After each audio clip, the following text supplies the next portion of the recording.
अर्थ सर्वसमर्थ, पतित पावनी, पतित पावनी, अहेतु की कृपा से, अहेतु की कृपा से, दुखी प्राणियों के हृदय में, दुखी प्राणियों के हृदय में, त्याग का बल त्याग का बल एवं सुखी प्राणियों के हृदय में, सुखी प्राणियों के हृदय में सेवा का बल, सेवा का बल प्रदान करें, प्रदान करें, जिससे वे सुख दुख के बंधन से मुक्त हो आपके पवित्र प्रेम का आस्वादन कर कृतकृत्य हो जाए।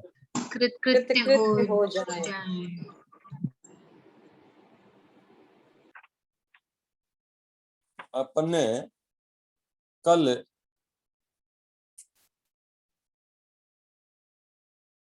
कर्मयोग के बारे में कुछ बातें करी थी। थोड़ा सा चौथे अध्याय ज्ञान कर्म संन्यास योग की तरफ ये अपन चले थे। ज्ञान कर्म संन्यास योग को थोड़ा सा और आज संपूर्ण करके फिर कर्म संन्यास योग अगला अध्याय उसका भी थोड़ा सा अगर समय रहा तो वहां से चले जाएंगे। ज्ञान कर्म संन्यास में योग को विस्तार से कुछ समझाया गया है। बाद में योग को उसकी श्रेणियां की गई हैं। योग यज्ञ भी योग है, स्वाध्याय भी योग है, ज्ञान भी योग है, कर्म भी योग है और ध्यान भी योग है। ये सब योग ही है, लेकिन योग विशेषता है इन सब कार्यों के प्रति अपनी प्रवृत्ति बढ़ाने के लिए, गति बढ़ाने के लिए ज्यादा प्रयुक्त होता है शब्द। तो गीता में योग का कई जगह जो आया है उसका उपयोग खाली योग शब्द उन्होंने किया है, लेकिन उसका ज्यादा करके मतलब कर्म योग निकलता है। तो ये तप और ज्ञान और ये सब योग हैं, इनमें सब में विशेषताएं हैं और इनके गुण भी हैं। इनका विस्तार बताने का भगवान का मतलब ये था कि हर व्यक्ति की प्रकृति, स्वभाव, उसका ज्ञान, उसकी क्षमताएं अलग अलग होती हैं। जो व्यक्ति ज्यादा ज्ञान पर महत्व देता है उसके लिए ज्ञान योग ज्यादा, उस पर ज्यादा आग्रह रहता है। जो शरीर से बलवान है, करने में का ज्यादा रहता है उसके मन में, उसके लिए कर्म योग है। इसी तरह किसी को ज्ञान प्राप्ति करने के लिए स्वाध्याय का, अध्ययन का रुचि रहती है तो उसके लिए वो है। कर्म योग में कई कर्म कांड में कई योग यज्ञ या इस तरह से करते हैं तो वो भी एक प्रकार है। तो ये अलग अलग प्रकार को दिया गया है। उसका दिया इसलिए गया है कि मनुष्यों की प्रकृति एक जैसी नहीं होती, सबको अपने अपने ढंग से देखना पड़ता है। एक बात जो सब बहुतों में कॉमन है वो ये बात है कि हम अनेकों जन्मों से, जन्म जन्मांतर से कुछ करने के प्रवृत्ति से चले हैं और कुछ करने पर ही ध्यान दे रहे हैं। देखिए, करने का एक वास्तविकता तो यह है कि करने की क्रिया पहले दिमाग में शुरू होती है, फिर शरीर के अन्य अंगों में शुरू होती है। हमको वहां जाना है ये सोचेंगे तब जाएंगे। हमको एक पढ़ना है किताब तो पढ़ेंगे। हमको सुनना है कुछ तो सुनेंगे, तो पहले सोचा जाता है। लेकिन इस बात के इस क्रम को इतना गौर नहीं किया जाता, ध्यान नहीं दिया जाता। तो ये सोचते हैं कि हमारे कर्म से ही, करने से ही कुछ होगा, करने से सब होता है, वो बात कुछ हद तक सही है, लेकिन सर्वांश में सही नहीं है। हम सही गलत अच्छा बुरा जो करते हैं और उसमें भावना को नहीं जोड़ते तो वो किसी काम का नहीं, और भावना को उल्टी जोड़ देते हैं तो वो उल्टा काम हो जाता है। जैसे एक बार स्वामी जी ने उदाहरण दिया था, किसी आदमी ने एक कुआं बनवाया और कुआं बनवा करके उस पर बड़ा सा नाम लगा दिया। अब वो रोज आता है, देखता है, और सब जो आते हैं कुएं से पानी भरते हैं, कहते हैं देखो ये मैंने बनवाया इसलिए तुमको पानी मिल रहा है। अब वो जो पुण्य मिलना था, वो पुण्य की जगह उसका अहंकार पोषित होकर के उसके कामनाओं को सबल बना करके, ताकत दे करके, उल्टा वो नुकसान का कारण बन जाता है। और ये एक बहुत महत्वपूर्ण काम है। हम जब भी कुछ काम करते हैं तो कहते हैं हमारा बड़ा सा नाम होना चाहिए। ये मुझे, मैं सौभाग्यशाली हूं, मेरे परिवार के साथ ये बात विशेष रूप से नहीं आई। मेरे परदादा जी ने सरदार शहर में रेल लगाई थी, रतनगढ़ से रेल लाने का सारा खर्च दिया था। महाराजा ने कह दिया भाई इतना खर्च अभी नहीं है स्टेट के पास कि और इतनी रेल बढ़ाई जाए तो सरदार से रेल नहीं जाएगी। तो मेरे परदादा जी ने कहा महाराज जितना खर्च लगे उतना मेरे को मैं दे दूंगा और आप रेल लगवा दो। लेकिन कहीं कोई नाम नहीं लगा हुआ है। सरदार शहर में ताल में एक हायर सेकेंडरी स्कूल है जो पहले हाई स्कूल था, वो मेरे परिवार ने बनवाया था, लेकिन उसका नाम दिया गया गंगा गोल्डन जुबली स्कूल, अपने परिवार का नाम नहीं दिया गया। पुराना अस्पताल का भवन था यहाँ, जो बाद में उसको बड़ा बनाने के लिए तोड़ करके नया भवन बना दिया, लेकिन जो पुराना भवन था वो मेरे परिवार द्वारा दिया गया था, लेकिन कहीं कोई नाम नहीं लगा हुआ है।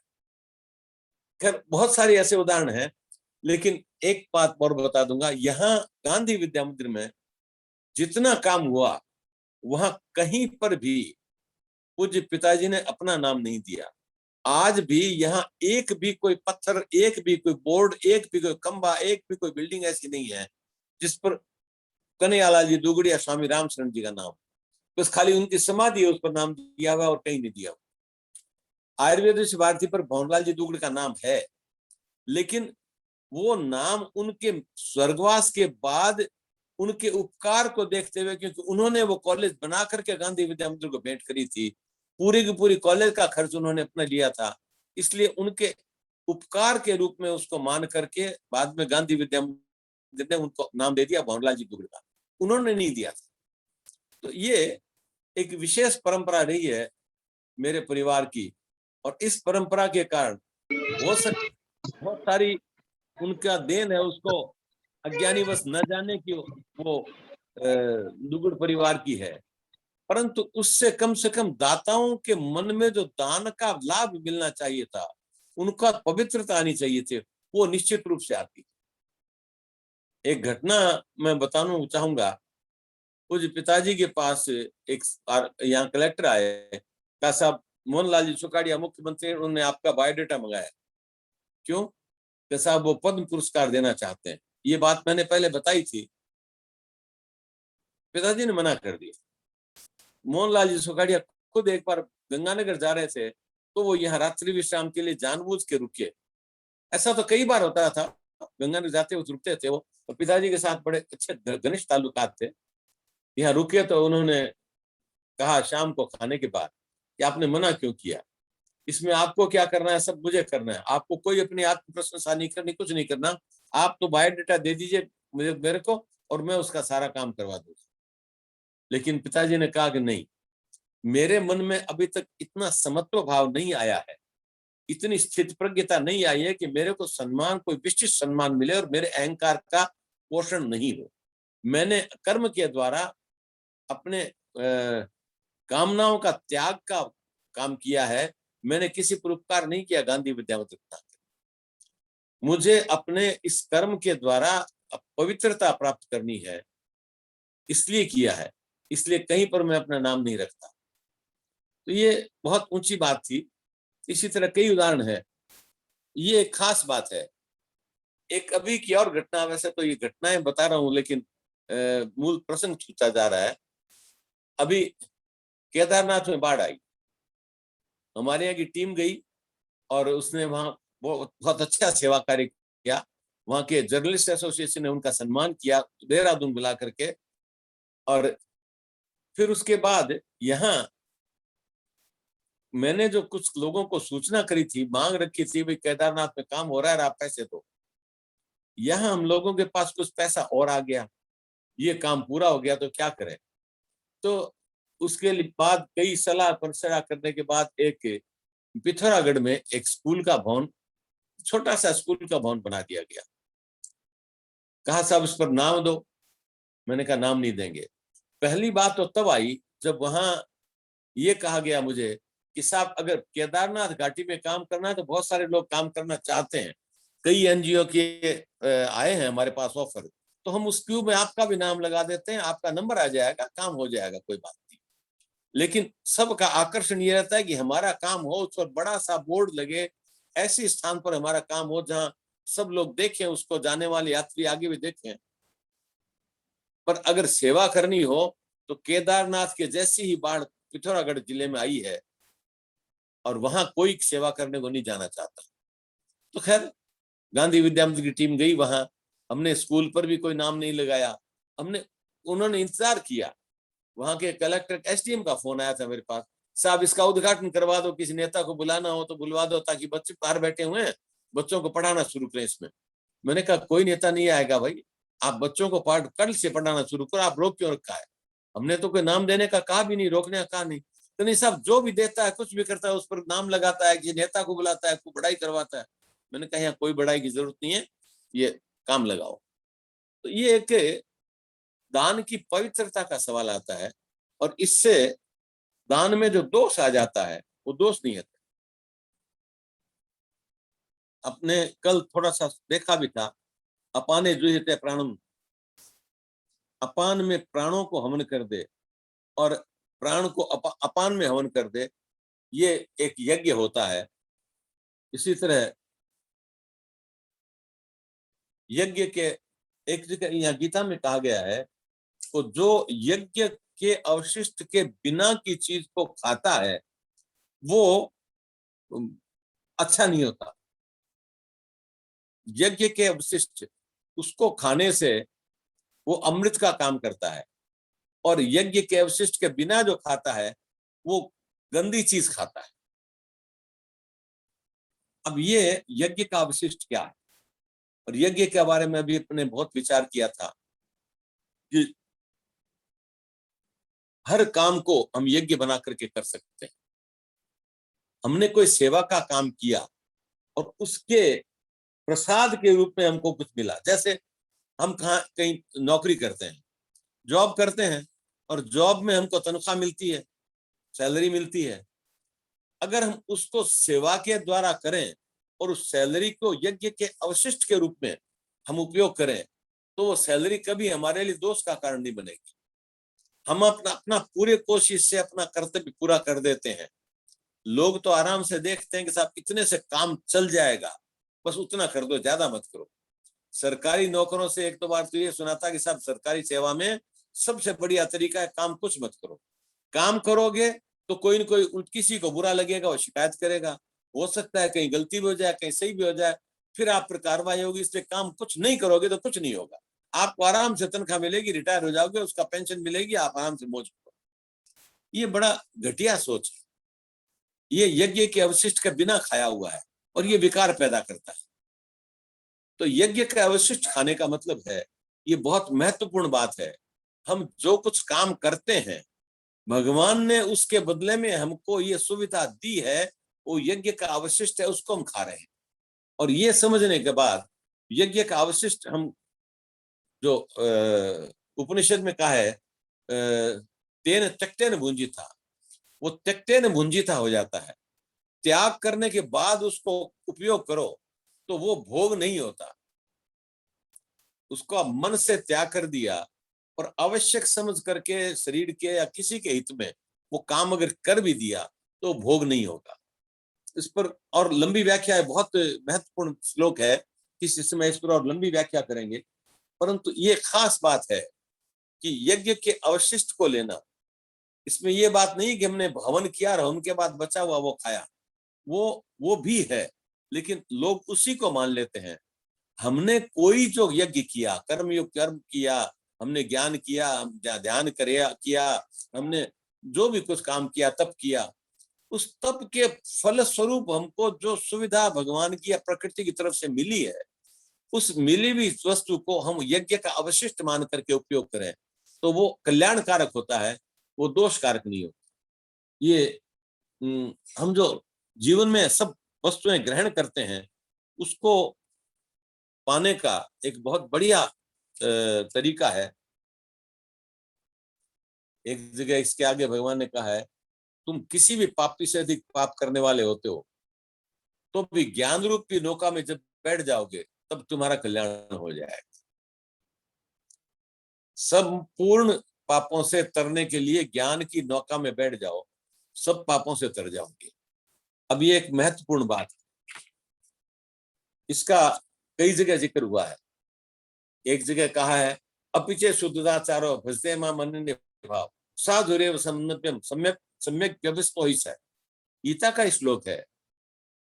अगर बहुत बुरे काम किए हैं, दुराचार किए हैं, वो अगर मेरे को सब पूरी तरह से भजन करे, मेरे को सब समर्पण करे, तो वो साधुरेव सम्मंतव्यम, वो साधु हो जाता है और सब पाप से सम्यक व्यवस्था हो जाती है उसकी, उससे कोई पाप का वो दोष नहीं रहता। पाप का दोष मतलब ये नहीं रहता कि उसको भोगना नहीं पड़ता। पाप को उसकी भावना के अनुरूप हो सकता है भोगना तो पड़े, लेकिन उस भोगने के साथ उसको सुख और दुख की अनुभूति नहीं रहेगी। भोगने से जो कोई कष्ट होता है वो कष्ट नहीं लगेगा, भोगने से सुख होता है वो सुख भी नहीं लगेगा। एक बार एक व्यक्ति आए थे रामकृष्ण ठाकुर के पास, वो कहा महाराज जितने आराम से रह रहे हो, आप तो कहते हो कि भोगना गलत बात है और आप आराम से रह रहे हो, क्या बात है? तो उन्होंने कहा भाई जो मेरे पुराने योग के द्वारा, मेरे पुराने संयोग से जो मुझे मिलना है वो मिल रहा है, लेकिन मैं उनसे आसक्त नहीं होता। नहीं ये बात नहीं है। अच्छा तुम क्या चाहते हो? मेरे साथ जंगल में चलो, देखो वहां क्या मिलता है आपको। वो जंगल में ले गया। रामकृष्ण महाराज गए जंगल में जाकर के घूमने लगे। तभी एक आदमी आया भागा भागा, कहा महाराज आप जंगल में कैसे? कहा भाई ऐसे घूमने को आ गए। अरे महाराज आप चलिए मेरे साथ, यहाँ आपके पूरे भक्त हैं, वो फलाने राजा और वो जागीरदार है, कोई आए हुए हैं और वो तो आपके पास ही जा रहे थे, आप वहां चलिए। उन्होंने कहा नहीं हम तो यहाँ आराम से बैठे हुए। अच्छा तो फिर आप यहीं बैठिए, मैं उनको बुलाता हूँ। वो आ गए, आकर के उन्होंने प्रणाम किया, तो महाराज मैं आपके पास आ रहा था, संयोग से आप यहाँ मिल गए। अच्छा तो आपको यहाँ कोई भोजन की व्यवस्था थोड़ी है, चलिए मैं भोजन का इंतजाम, मेरे पास सब इंतजाम है, मैं कर देता हूँ। उन्होंने सुख सुविधा दे दी। उस आदमी से कहा देखो मेरे जिस कष्ट का योग नहीं था वो कष्ट मुझे नहीं होगा, लेकिन मुझे कष्ट होगा तो कोई तकलीफ नहीं, आराम होगा तो कोई तकलीफ नहीं। तो उससे जो निर्लिप्त भाव से जो काम होता है उससे आगे के लिए पाप नहीं लगता। तो इसी से कहा है कि पाप भयंकर पापी भी हो तो भी अगर वो ज्ञान का समुचित उपयोग करे तो उस ज्ञान से वो सारे पापों से लिप्त हो जाता, लिप्त नहीं होता। इसीलिए भगवान ने कहा है नहीं ज्ञानेन सदृशं पवित्रमहि विद्यते। ज्ञान के समान दुनिया में कोई पवित्र चीज नहीं है जो बुरे से बुरे को भी पवित्र कर देती है। और जो पवित्र कर देती है, जैसे एक संत बता रहे थे, रामसुदास जी महाराज जी बता रहे थे मुझे, हाँ उन्हें वही बता रहे थे कि भाई देखो हर मंत्र के लिए एक विधान होता है, आप किस समय करो किस समय न करो। और कई मंत्र को अगर पूरे उपयोग के साथ न किया जाए तो उनका फल नहीं मिलता या कई बार नुकसान भी हो जाता है। और इस मामले में कुछ तांत्रिक मंत्र हैं जिनका तो बहुत ज्यादा विधान करना पड़ता है, और कुछ विधान के लिए, कुछ मंत्रों के लिए साधारण पवित्रता आवश्यक है। आप हाथ मुंह धो करके, हाथ पांव धो करके या स्नान करके, सबसे बढ़िया है आप शुद्ध पवित्र स्थान पर बैठ करके जब करें तो जब फायदेमंद। लेकिन एक मंत्र उन्होंने बताया रामसुदास जी महाराज ने, वो कहीं भी करो उस मंत्र से कोई अपवित्रता नहीं होती, कोई दोष नहीं लगता। तो और वो मंत्र है राम राम।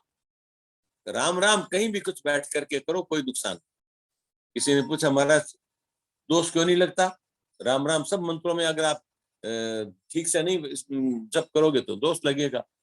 तो नहीं, राम मंत्र इतना पवित्र है कि वो अपवित्र से अपवित्र स्थिति को भी पवित्र कर देता है, इसलिए उसमें दोष नहीं लगता।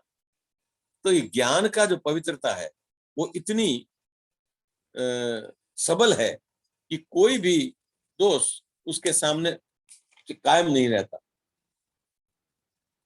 ज्ञान के लिए आगे भगवान ने बताया है, श्रद्धावान लभते ज्ञानम तत्पर संयतेन्द्रिय ज्ञानम लब्धा परम शांति मचिरेत राणी गच्छति। श्रद्धावान, और 3 बातें उन्होंने कही है, श्रद्धावान हो, तत्पर हो और जितेंद्रीय हो, उसको ज्ञान मिलता है। श्रद्धावान सीधी सी बात है, इसमें कोई, जिसको ज्ञान में श्रद्धा हो, जो ज्ञान को सही समझता हो और जो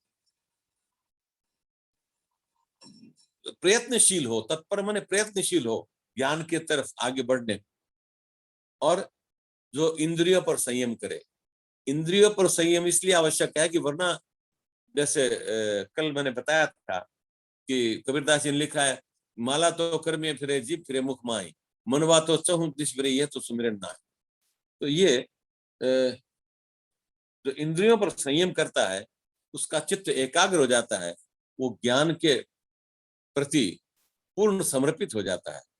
इस तरह श्रद्धावान हो उसको ज्ञान मिलता है, जो तत्पर हो उसको ज्ञान मिलता है, जो जितेंद्रिय हो उसको ज्ञान मिलता है, और ज्ञान को पाकर के पूर्ण शांति मिल जाती है उसको। ज्ञान को पाकर के शीघ्र पूर्ण शांति प्राप्त कर लेता है। ये ज्ञान की महिमा में उन्होंने कहा है।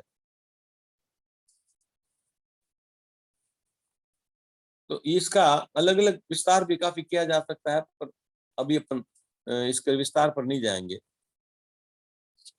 आज हमें चौथा अध्याय तो कम से कम पूरा करना ही है। चौथा अध्याय यहीं बस पूरा हो जाता है। कल मैंने थोड़ा सा इसको दूसरे प्रसंग में बता दिया था। संशय आत्मा विनश्यति, अज्ञानी और श्रद्धा रहित जो संशय युक्त पुरुष है उसका विनाश निश्चित। ये ज्ञान के नहीं होने का दोष भगवान ने बताया है कि ज्ञान नहीं हो और श्रद्धा नहीं हो और संशय हो, उसका विनाश निश्चित। और संशय आत्मा विनश्यति और भी कई लोग कई अंश में होता है। कल एक दूसरे प्रसंग में इसको बात कर चुके हैं अपने, इसलिए इस पर आगे नहीं ज्यादा बात नहीं करेंगे।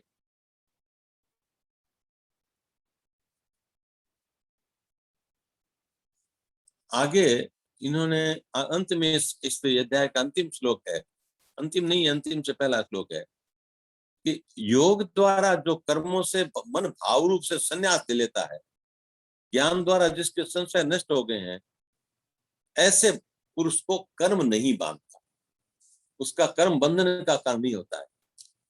इसलिए भगवान ने आदेश किया है अर्जुन को कि तुम योग का आश्रय लेकर खड़े हो जाओ। तो अर्जुन के मन में प्रश्न आया, ये 5वां अध्याय शुरू होता है यहाँ से, कि महाराज आपने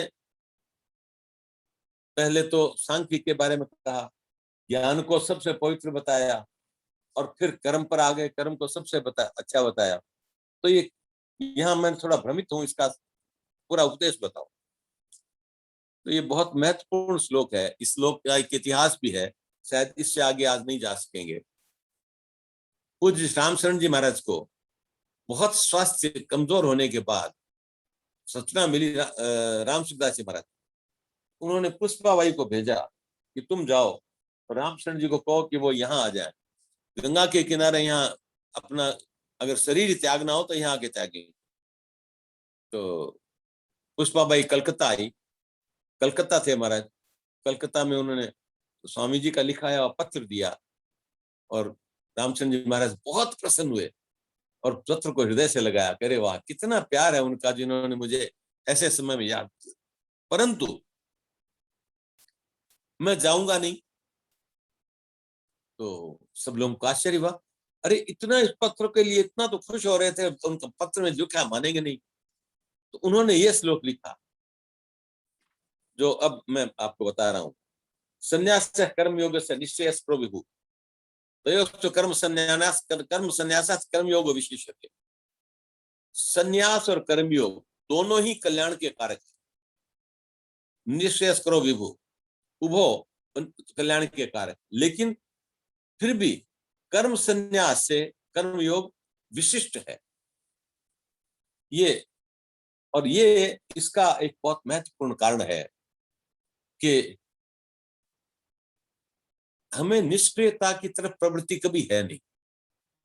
हर व्यक्ति हर चीज को किसी न किसी क्रिया के द्वारा प्राप्त करता रहा है, इसीलिए क्रिया में ही उसकी आस्था है। वो ऐसा नहीं सोचता कि बिना कुछ किए भी कुछ हो सकता है, हमें कुछ करेंगे तो कुछ मिलेगा। इसलिए वो कर्म की प्रधानता के साथ अगर वो संन्यास की तरफ सीधा चला जाता है बिना अपना कर्म पूरा किए, तो संन्यास आसानी से नहीं होता। इसमें आगे उसको बहुत विस्तार से बताया गया। तो कर्म को इसकी व्याख्या भी आगे कही गई है। निष्काम कर्म होते हैं, सकाम काम्य कर्म होते हैं और निधिध्यासन होता है। तो निष्काम कर्म में अपने आप आगे स्वाध्याय हो जाता है। निष्काम कर्म के साथ हमको रास्ता अपने आप खुल जाता। शरणानंद जी महाराज को किसी ने कहा कि महाराज आगे साधक काम करे तो साधना के लिए लगातार अगर गुरु नहीं है तो उसको कहां से मिलेगा मार्गदर्शन। तो उन्होंने कहा भैया परम गुरु तो भगवान है, वो सदा व्याप्त है, सब जगह व्याप्त है। और जब व्यक्ति के मन में स्वतः एक उत्कंठा आती है आगे कुछ जानकारी करने की, सत संकल्प के साथ, अच्छे संकल्प के साथ, तो अपने आप भगवान किसी न किसी को भेज करके रास्ता बताता है। महर्षि दयानंद के जीवन का प्रसंग है। वो बड़े सुंदर बलिष्ठ शरीर था और युवक हो गए। घर वालों ने कहा, अच्छे कुलीन ब्राह्मण थे, घर वालों ने कहा शादी करो। मन हो रहा था वैराग्य की तरफ, शादी नहीं करेंगे। तो एक संकरी गली में अपने विचार में तन्मयता के साथ जा रहे थे। बहुत संकरी गली थी, पीछे से तांगे वाला आया। अब वो आदमी जब तक कोई किसी सीढ़ी पर या किसी दरवाजे में नहीं घुसे तब तक तांगा निकल नहीं सकता। ये अपना टहलते हुए जा रहे थे। तांगे वाले ने आवाज दिया, हटो भैया, हटो भैया, हटो भैया। सुना नहीं, वो अपने तन्मयता में थे। तो जोर से डांटा, अरे बीच में क्या लटक रहा है, या इधर जा या इधर जा। अरे ये तो भगवान ने प्रेरित नहीं प्रेरणा, या इधर जा या इधर जा, एक तरफ जा, बीच में क्या लटक रहा है। और वो वापस घर नहीं गया, संन्यास ले लिया। अब ये भगवान के द्वारा कई बार परोक्ष रूप से और कई बार प्रत्यक्ष रूप से अपने आप साधन मिलता है, मार्गदर्शन मिलता है। यही एक बहुत ही प्रचलित घटना है रामकृष्ण ठाकुर की। वो माँ काली के इतने उपासक थे कि वो जब ध्यान करते थे माता काली आती थी और उनके माँ के साथ बातचीत होती थी और बड़े श्रद्धा के साथ माता की पूजा किया करते थे। एक महान ज्ञानी संत आए, मुझे नाम जैसे याद पड़ता है, तोतापुरी नाम था उनका। वो आए और उन्होंने कहा कि रामकृष्ण, तुम रूप में आकर्षित हो गए और रूप को भौतिक क्रिया समझ करके उसको छोड़ोगे तब तुम्हारा कल्याण होगा, वरना रूप में बन जाओगे। तो महाराज मेरे को तो माँ का रूप इतना, काली का रूप इतना आकर्षक लगता है, मैं छोड़ नहीं सकता। नहीं, उसको छोड़ो। महाराज मेरे से तो कोशिश किया, उन्होंने कोशिश किया, नहीं छूटा। महाराज मैं जब माँ आती है तो इतना उसके रूप में तन्मय हो जाता हूँ, मुझे छोड़ने का भाव ही नहीं आता, मेरे आपका ज्ञान सब वहां भूल जाता हूँ। उन्होंने कहा अच्छा एक काम करो, काली को गला काट दो। महाराज गला कैसे काट दो, मेरी माँ है। नहीं, आगे बढ़ना है तो वही करना पड़ेगा। तो गला कैसे काटूं, मेरे पास तो कोई गला काटने का तरीका नहीं, कहां से लाऊं तलवार? अरे जहां से माँ को लाए वहीं से तलवार लाओ और उससे गला काट दो। तो ठीक है, वो उस प्रयास में बैठे, लेकिन फिर नहीं हुआ। तो उन्होंने कहा महाराज मैं तो भूल जाता हूँ। अच्छा, मैं तुम्हारे सर पर चोट करूंगा ताकि तुम्हारे ध्यान में आए कि तुमको गला काटना है। ध्यान में बैठे, तोतापुरी महाराज ने ठाकुर के सिर में चोट करी। उनको तो पता लगता था कि ये उस रूप में आकृष्ट हो गया है। अब रूप के द्वारा जो आकर्षण था, रूप का जो आकर्षण था मन में, वो खत्म हुआ तो माँ का चिन्मय स्वरूप वो उनके मन में आया और उसके बाद उनका कल्याण हो गया। उसके बाद उनको जगत के किसी रूप में कोई आसक्ति रही नहीं। अन्य आसक्ति पहले मिट गई थी, लेकिन वो आसक्ति जो थोड़ी बहुत बची थी वो उसके बाद गई। तो ये जो जगत के हमारे आकर्षण है, तो वो हमको बांधते रहते हैं और उनके आकर्षण को किसी रूप में, वो कई बार सात्विकता का आवरण ओढ़ करके आते हैं हमारे पास, लेकिन वहां जहां हमको कल्याण की पूर्ण भावना रहती है, हमारे पास सात्विकता के छद्म वेश में अगर कोई बंधन आ जाता है, तो वहां अपने आप हमको ज्ञान भी देने वाला कोई मिल जाता है। ऐसी अनेकों कथाएं हैं। अब समय पूरा होने वाला है, इसलिए कथा नहीं करके थोड़ा सा जो और आगे बात प्रचार करते। आगे भगवान ने एक बहुत महत्वपूर्ण बात कही। जो पुरुष न किसी से द्वेष करता है, न किसी का आकांक्षा करता है, आशा करता है, वह सद्या सन्यासी ही है। उसको दूसरी तरफ से लें, सन्यासी वो नहीं है जिसने वस्त्र पहन ली, जिसने अपने आप को साधु घोषित कर दिया, वो सन्यासी नहीं है। सन्यासी वो है जिसके कोई कामना नहीं है, जिसके कोई द्वेष नहीं, जिसका कोई अपना नहीं, कोई पराया नहीं, जिसके लिए कोई बुरा नहीं है, सबकी सद्भावना इसके मन में है। और वो इतना जो उदार हो जाता है, इतना निर्मल हो जाता है, वही सन्यासी है, उसी को साधु कह सकते हैं। इसके अलावा हम साधुओं के रूप में उन अच्छे अच्छे कपड़े पहने हुए सुंदर सुंदर लोगों को घूमते हुए देखते हैं, वो वास्तव में सन्यासी नहीं। लेकिन अगर ये होता है तो वो अगर वस्त्र सन्यासी के नहीं पहनता है, उसने विधिवत सन्यास नहीं लिया है, तो भी वो सन्यासी है। ये भगवान ने बहुत स्पष्ट किया इस यहाँ। तो ये सोचने की बात है। एक बार राम सुखदास जी महाराज ने कहा था, मैं उनका प्रसंग, क्योंकि उनका सत्संग बहुत सुना है मैंने, तो इसलिए वो ध्यान में आता है। उन्होंने कहा देखो भैया, तुम सोचते होगे कि हम सन्यासी हो गए, हमको कुछ नहीं चाहिए, और अरे भाई राम सुखदास जी महाराज तो पैसे को नहीं लेते, राम बाजार को चेला नहीं बनाते, कोई नहीं करते, वो बहुत से सन्यासी है। ये बात नहीं है। अभी भी हमारे मन में कभी कभी आता है, देखो फलाने के सत्संग में इतनी भीड़ हो गई, हमारे यहाँ कम आदमी आए, मेरी बात सुनने वाला ज्यादा होना चाहिए। और ये भावना जब तक रहेगी तब तक सन्यास पूरा नहीं है, तब तक आसक्ति है।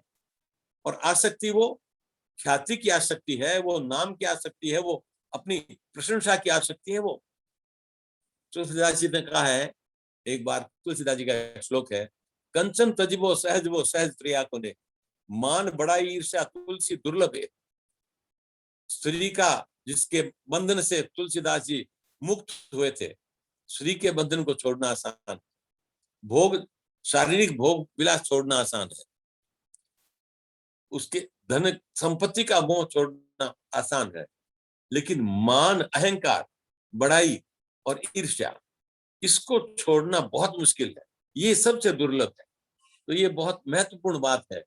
सन्यासी कौन है, इसके बारे में आगे भी गीता में जिक्र आया है कुछ, लेकिन जो आशा और जो द्वेष छोड़ लिया है, वो सन्यासी है।